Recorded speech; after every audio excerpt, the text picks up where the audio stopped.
ይህ በኮሪያ ውስጥ በጣም ደህንነቱ የተጠበቀ አካባቢ ነው። ምክንያቱም በዚህ ቦታ የዝነኛው የከባድ ወንጀል መርማሪ ፖሊስ ማክሶዶ አለ። ነገር ግን ይህንን የማያምን ትንሽ አንድ ሰው ነበር። በጠራራ ፀሐይ ረብሻ ለመፍጠር ሞከረ። ያ ሰው የሶግዶን ስልጣን ተገዳደረው። ነገር ግን ሶግዶ በጡጫው ትምህርት ሰጠው።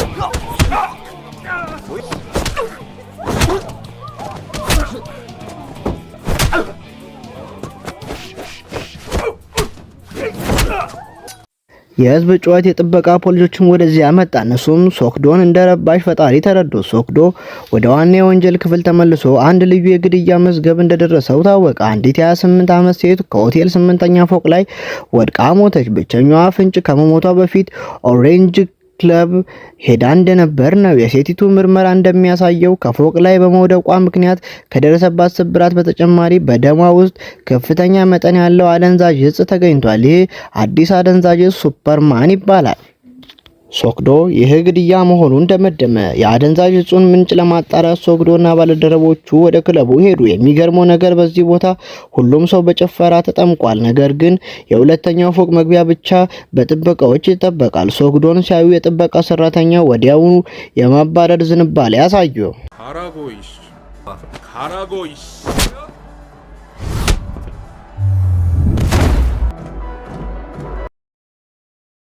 ሶግዶ የክለቡን ባለቤት የት እንዳለ ጠየቀ። ባለቤቱ በክፍሉ ውስጥ ካራኦኬ የተዘፈነ ነበር። ዞር ሲል ሶግዶን ከኋላው አየው። ባለቤቱ ሶግዶን አዲስ ዘበኛ መስሎት ነበር። ለሶግዶ ትምህርት ሊሰጠው አሰበ። በዚህ ጊዜ ሶግዶ የሆቴሉን ካሜራ ሲመረምር ሴትዮዋ በህይወት እያለች በአንድ ሰው ተወስዳ እንደነበር ደረሰበት። ነገር ግን የካሜራው ምስል ግልጽ ስላልነበር በደንብ ማየት አልቻለም። ሶግዶ የሰውየውን ምስል ለባለቤቱ አሳየው። ባለቤቱ ይህንን ሰው እንደማያውቀው አጥብቆ ተናገረ። ሶግዶ ትዕዛዝ ሰጠ እና ባልደረቦቹ ወዲያውኑ ጽድት ድብድብ ጀመሩ። ከዚያም ካሜራው በአጋጣሚ ተሸፈነ። ብዙም ሳይቆይ ባለቤቱ በጠረጴዛው ላይ የተንቀጠቀጠ ተኝቶ ነበር። ሶግዶ ባለቤቱን ማንኛውም ህመም ካለው በለስላሳ ጠየቀው። በዚህ ጊዜ ባለቤቱ በታዛዥነት ከምርመራው ጋር መተባበር ጀመረ። ሶግዶ የክለቡን ባለቤት የት እንዳለ ጠየቀ። ባለቤቱ በክፍሉ ውስጥ ካራኦኬ የተዘፈነ ነበር። ዞር ሲል ሶግዶን ከኋላው አየው። ባለቤቱ ሶግዶን አዲስ ዘበኛ መስሎት ነበር። ለሶግዶ ትምህርት ሊሰጠው አሰበ። በዚህ ጊዜ ሶግዶ የሆቴሉን ካሜራ ሲመረምር ሴትዮዋ በህይወት እያለች በአንድ ሰው ተወስዳ እንደነበር ደረሰበት። ነገር ግን የካሜራው ምስል ግልጽ ስላልነበር በደንብ ማየት አልቻለም። ሶግዶ የሰውየውን ምስል ለባለቤቱ አሳየው። ባለቤቱ ይህንን ሰው እንደማያውቀው አጥብቆ ተናገረ። ሶግዶ ትዕዛዝ ሰጠ እና ባልደረቦቹ ወዲያውኑ ጽድት ድብድብ ጀመሩ። ከዚያም ካሜራው በአጋጣሚ ተሸፈነ። ብዙም ሳይቆይ ባለቤቱ በጠረጴዛው ላይ የተንቀጠቀጠ ተኝቶ ነበር። ሶግዶ ባለቤቱን ማንኛውም ህመም ካለው በለስላሳ ጠየቀው። በዚህ ጊዜ ባለቤቱ በታዛዥነት ከምርመራው ጋር መተባበር ጀመረ። ባለቤቱ አደንዛዥ እጽ አከፋፋዩ አደንዛዥ እጹን እንደሚያካፍለው ተናገረ። ባለቤቱ መረጃ ለመግለጽ መጀመሪያ ፈቃደኛ አልነበረም። ነገር ግን ሶግዶ እንደገና ሊቀጣው ሲል ባለቤቱ ወዲያውኑ ፈርቶ የሚያውቀውን ሁሉ ተናገረ።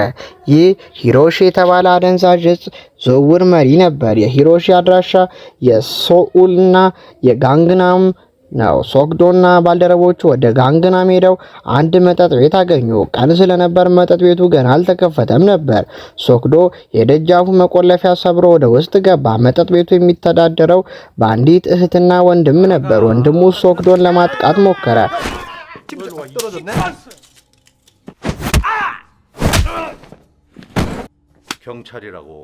ሶግዶ መጠጥ ቤቱን ፈትሾ ሁለት አዳዲስ የአደንዛዥ እጽ አይነቶችን አገኘ። እነሱም በሚስጥር ቦታ ተደብቀው ነበር። እህትየውና ወንድምየው እውነቱን ለመናገር ተገደዱ። ሂሮሺ የመጣው ከጃፓን የወንበዴ ቡድን ያኩዛ ነው። ይህንን የአደንዛዥ እጽ አይነት የፈጠሩትን ወደ ኮሪያ ያመጡት እነሱ ነበሩ።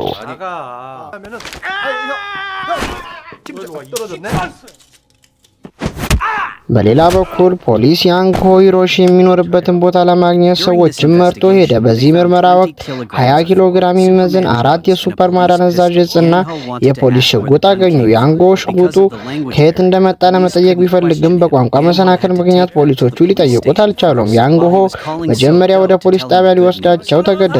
ለሶግዶ መልካሙን ዜና በስልክ እየነገረው ሳለ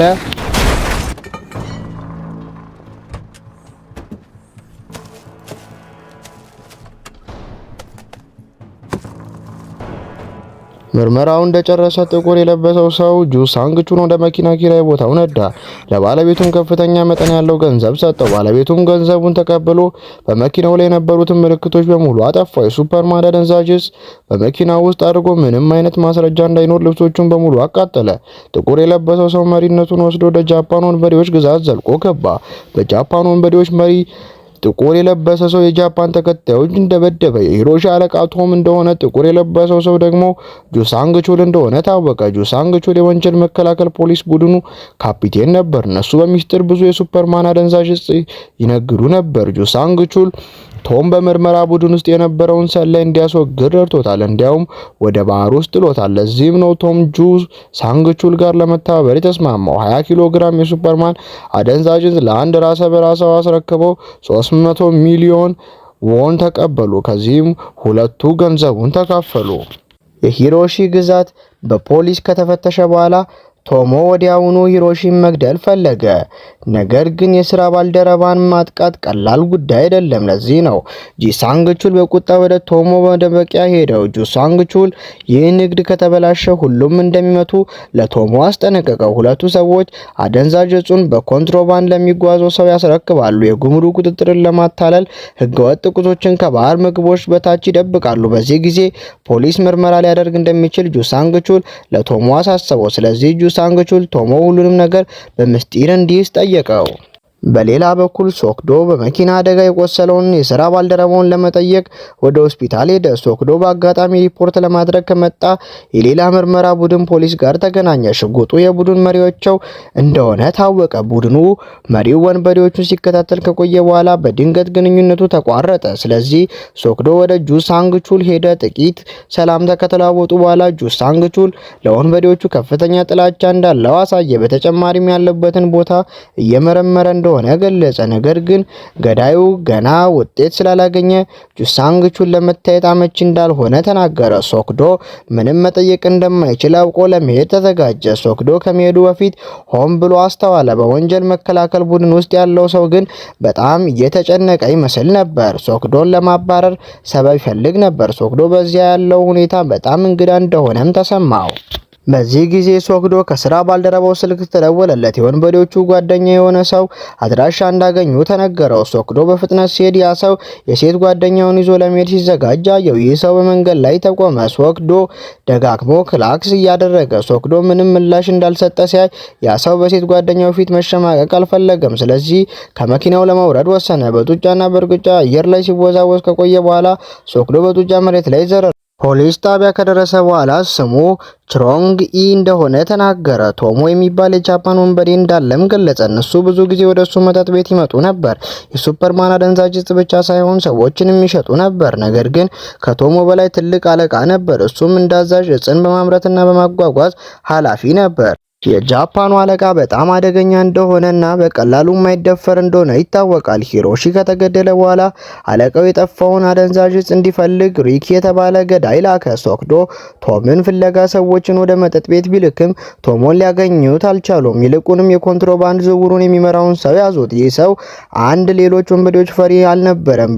ቢደበደብም እንኳን ሆዱ ጥሩ ስላልሆነ ከተመታ ሱሪውን ሊያቆሽሽ እንደሚችል እየነገረ ሶክዶ ሆዱን እንዳይመተው ይለምን ነበር። ሶክዶ ለምርመራ መጣቱ ቤት ውስጥ ወዳለ አንድ ክፍል ወሰደው። ሶክዶ ባልደረቦቹ መብራቱን እንዲያበሩ ነገራቸው።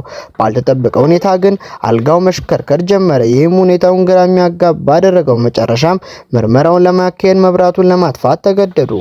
እንደ ድል ሆኖ ምርመራውን በጥሩ ሁኔታ ተካሄደ። ይህ ሰው እሱ የጥቅልና የማጓጓዣ ኃላፊ ብቻ እንደሆነ ተናገረ። ከቶሞ ጋር የሚያገናኘው ግብይት ሲኖር ብቻ እንደሆነ ገለጸ። ስለተገደለው የምርመራ ቡድን መሪ ግን ምንም የሚያውቀው ነገር እንደሌለ፣ ነገር ግን መሪው የወንበዴ ቡድን አባል እንዳልነበረ እርግጠኛ ሆኖ ተናገረ።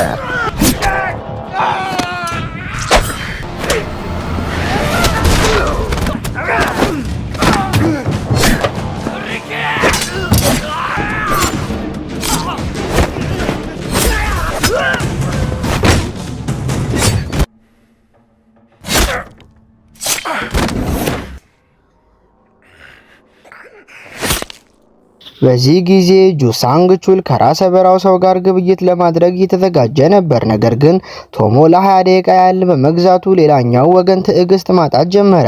በዚያው ቅጽበት ቶሞ ስልክ ደውሎ በጃፓን ወንበዴዎች አለቃ እየተፈለገ ስለሆነ መጀመሪያ መሸሽ እንዳለበት ነገረው። ጁሳንግ ቹል ግብይቱን ለጊዜው ለማስተላለፍ ተገደደ። የቶሞ ተከታዮች እቃዎችን ጠቅልሎ ለመውረድ ሲዘጋጁ ሪኪ ደረሰና ግድያ ጀመረ።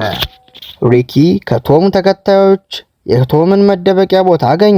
ቶሞ ዜናው እንደደረሰው በፍጥነት ጠቅልሎ ለመሸሽ ሞከረ። ነገር ግን በመውጫ ላይ ሪኪን አገኘው። ቶሞ ከሪክ ጋር እንደማይመጣጠን ስላወቀ ለመቃወም አልደፈረም። ከመኪና ማቆሚያ እየወጡ ሳለ ሶክዶ ደረሰ። ሶክዶ መኪናቸውን እንዲያስቆሙ ለባልደረባቹ ተናገረ። ሶክዶ በመኪና ቢገጭም በፍጥነት ተነስቶ ወደ መኪናው ተመለሰ። የገጨውን መኪና ለማሳደድ ቢሞክርም መኪናው ሊነሳ ስላልቻለ ፍንጩ እዚያው ተቋረጠ።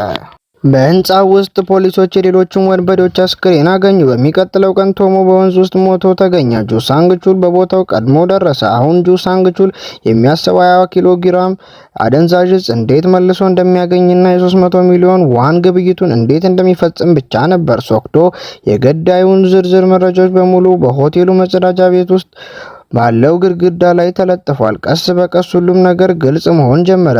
ጥሬ ዕቃዎች እና ጥሬ ዕቃዎች ከጃፓን ኮንትሮባንድ ነጋዴዎች ተጉዘው ለወንበዴዎች ይሰጣሉ። እነሱም አደንዛዥ ዕፁን ያመርታሉ። ሪኪ ባለቃው ትዕዛዝ ችግሮችን የማስወገድና ነጋዴዎችን የመግደል ኃላፊነት ነበረው።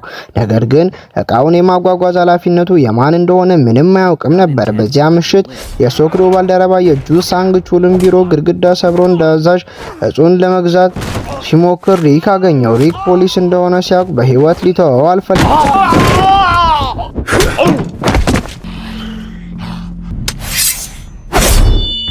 ታሪኩን ካወቀ በኋላ ሶክዶ ጁሳንግ ቹል ከጃፓን ወንበዴዎች ጋር ግንኙነት እንዳለው ጠረጠረ። ሶክዶ ወዲያውኑ ወደ ምርመራ ቡድኑ ቢሮ ሄደ። ከጁሳንግ ቹል ባልደረቦች አንዱ ጁሳንግ ቹል ወደ ውጭ እንደወጣ ነገረው። ሶክዶ ቢሮውን ሲመለከት እየዋሹት እንደሆነ ተሰማው። ነገር ግን የቱንም ያህል ቢጠይቃቸውም ባልደረቦቹ ለጁሳንግ ቹል ታማኝ በመሆናቸው የት እንዳለ ሊነግሩት አልፈለጉም። ስለዚህ ሶክዶ ዘዴውን ቀየረ። የኮንትሮባንድ ነጋዴው አንድ ነገር በድንገት አስታወሰ። የጃፓን ወንበዴዎች የክሩዝ የቱሪስት መርከብ ድርጅት ያካሂዱ እንደነበር ታወቀ። ምንም እንኳን ድርጅቱ ቢዘጋም ወንበዴዎቹ ለግብይት ቦታነት ይጠቀሙባቸው የነበሩ ጥቂት ቦታዎች ነበሩ። ሶክዶ መጥፎ ዓላማ እንዳለው ሲረዱ ቡድኑ ወዲያውኑ በቢላዋ ወደፊት ተንቀሳቀሱ።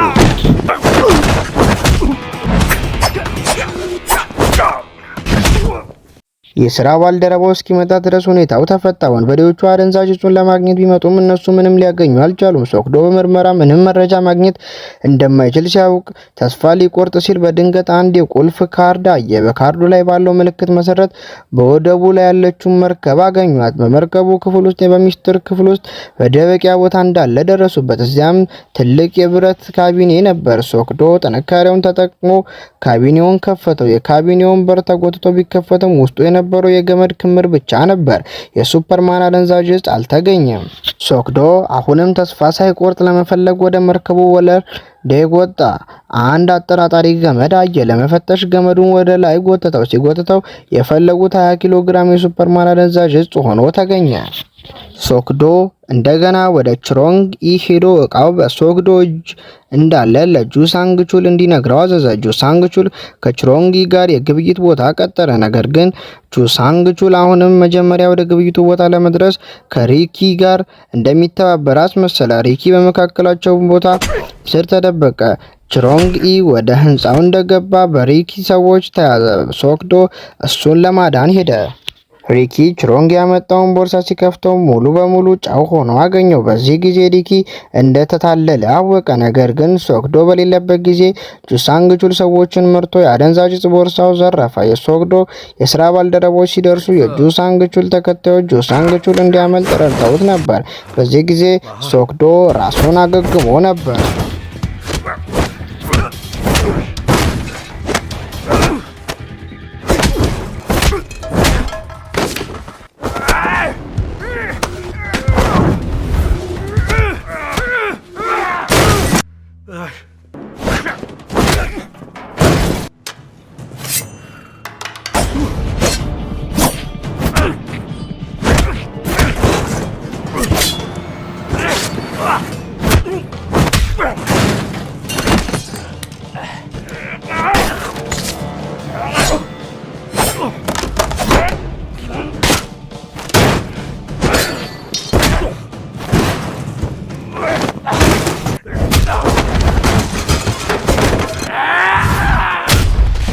አሁን ሶክዶ የሚቀረው ጁሳንግ ቹልን መያዝ ብቻ ነው። እንደ እድል ሆኖ ሶክዶ በአደንዛዥ እጽ ቦርሳ ውስጥ መፈለጊያ ሎኬተር ጂፒኤስ አድርጎ ነበር። ስለዚህ ሶክዶ ወንጀል መከላከል ቡድኑ